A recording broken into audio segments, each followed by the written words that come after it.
बिस्मिल्लाहिर्रहमानिर्रहीम। आप सभी को जीएस वॉइस की तरफ से तहे दिल से अस्सलामु अलैकुम।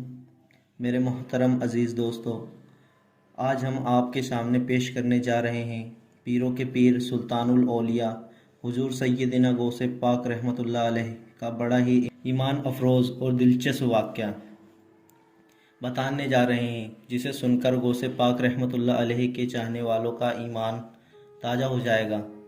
तो इस वीडियो को पूरा देखें, इंशाअल्लाह आपको कुछ नसीहत मिलेगी।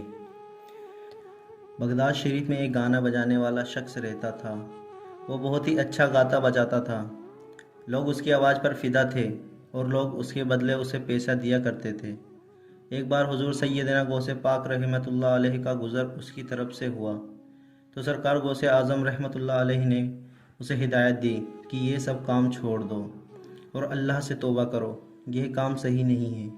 लेकिन वो शख्स अपने गाने बजाने पर इतना गुरूर और घमंड रखता था कि उसने सरकार सैयदना गौसे पाक रहमतुल्लाह अलैह से कहा, कोई गलत नहीं है, ये मेरा काम है, मुझे मेरा काम करने दीजिए। हुजूर सैयदना गौसे पाक रहमतुल्लाह अलैह ने उस शख्स को बहुत समझाया, लेकिन वो शख्स नहीं माना। और जब उसने देखा कि सरकार गौसे आज़म रहमतुल्लाह अलैह ने ये ऐसा कहा तो वो शख्स गौसे पाक का मुखालिफ हो गया। हुजूर सैयदना गौसे पाक रहमतुल्लाह अलैह ने उस शख्स को बहुत समझाया, लेकिन वो शख्स नहीं माना। और जब उसने देखा कि सरकार गौसे आज़म रहमतुल्लाह अलैह ने ऐसा कहा तो वो शख्स गौसे पाक का मुखालिफ हो गया। वो शख्स लोगों से सैयदना गौसे पाक की शान में गुस्ताखी करता और कहता कि गौसे आज़म तो मुझसे जलते हैं क्योंकि मैं बहुत अच्छा गाता हूँ। जब ये बात सरकार गौसे आज़म रहमतुल्लाह अलैह तक पहुँची तो आप मुस्कुराए और आपने कुछ नहीं कहा। जैसे जैसे उस शख्स की उम्र बढ़ती गई और वो बूढ़ा होने लगा तो अब उसकी मकबूलियत कम हो गई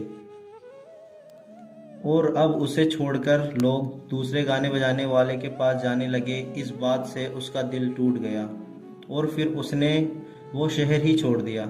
वो जाकर एक कब्रिस्तान के पास रहने लगा और उसने अब ये इरादा कर लिया कि मैं अपना गाना मुर्दों को ही सुनाऊंगा। अल्लाहु अकबर। चुनाचे उसने कब्रिस्तान में ही रहने का मुकम्मल इरादा कर लिया और वहीं गाता बजाता रहता।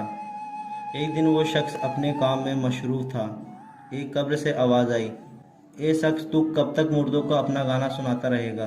अब खुदा की तरफ पलट जा। ये सुनते ही उस शख्स का अजीब सा हाल हो गया। उसके बाद वो शख्स अल्लाह की बारगाह में दुआ करने लगा और अल्लाह से अपनी बख्शिश की दुआ मांगने लगा। हुज़ूर सैयदना गौसे पाक रहमतुल्लाह अलैह किसी जगह तकरीर कर रहे थे कि अचानक आप खामोश हो गए और आसमान की तरफ आपने नज़र उठाई और जितने लोग वहाँ तकरीर समाप्त कर रहे थे आपने उनसे मुखातिब होकर फरमाया, मुझे 100 दिनार चाहिए। तो वहाँ बहुत से लोग 100 दिनार लेकर गौसे पाक की बारगाह में हाजिर हुए और आपके सामने रख दिए। लेकिन आपने सिर्फ एक शख्स के 100 दिनार ले लिए और आपने सलूजिया के कब्रिस्तान में जाओ, वहाँ तुम्हें एक बूढ़ा शख्स गाता बजाता हुआ मिलेगा, उसे ये 100 दिनार देकर मेरे पास ले आओ। खादिम जब वहाँ पहुँचा तो एक बूढ़ा शख्स गाना गाते हुए बजा रहा था। खादिम ने उसे सलाम किया और 100 दिनार उस शख्स के हाथ में रख दिए। वो बूढ़ा तेज आवाज़ में कुछ कहते हुए बेहोश हो गया। जब उसे होश आया तो खादिम ने कहा कि तुम्हें शेख अब्दुल कादिर जिलानी बुला रहे हैं। वो शख्स फ़ौरन खादिम के साथ चल दिया। जब दोनों हुजूर सैयदना गौसे पाक रहमतुल्लाह अलैह की बारगाह में पहुँचे तो सरकार गौसे पाक रहमतुल्लाह अलैह ने फरमाया, अब तुम ही तुम्हारा किस्सा बयां करो। उसने कहा कि मेरी जवानी के आलम में मेरी बड़ी शोहरत थी, बहुत नाम था और मेरा गाना सुनने के लिए लोग बड़े दूर दराज से आया करते थे और मुझे ढेर सारे पैसे से नवाजा करते थे। उस वक्त हुजूर सैयदना गौसे पाक रहमतुल्लाह अलैह ने मुझे हिदायत भी दी थी, लेकिन मैंने उनकी बात नहीं मानी और उनके खिलाफ मैं बातें करने लगा।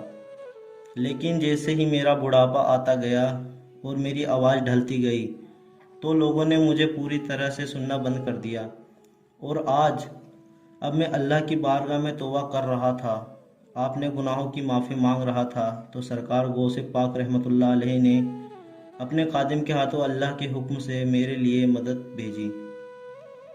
उसके बाद उस शख्स ने कहा कि मैं गाने बजाने से तौबा करता हूँ। इतना कहकर उस गाने बजाने वाले शख्स ने अपना बाजा तोड़ दिया।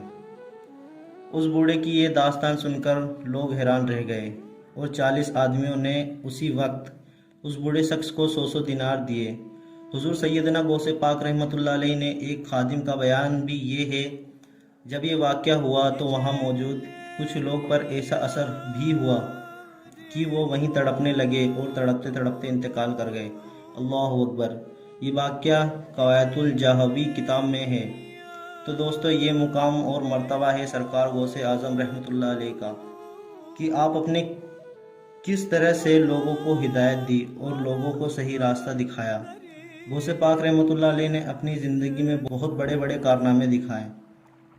वाक़ई सरकार गौसे पाक रहमतुल्लाह अलैह की शान निराली है।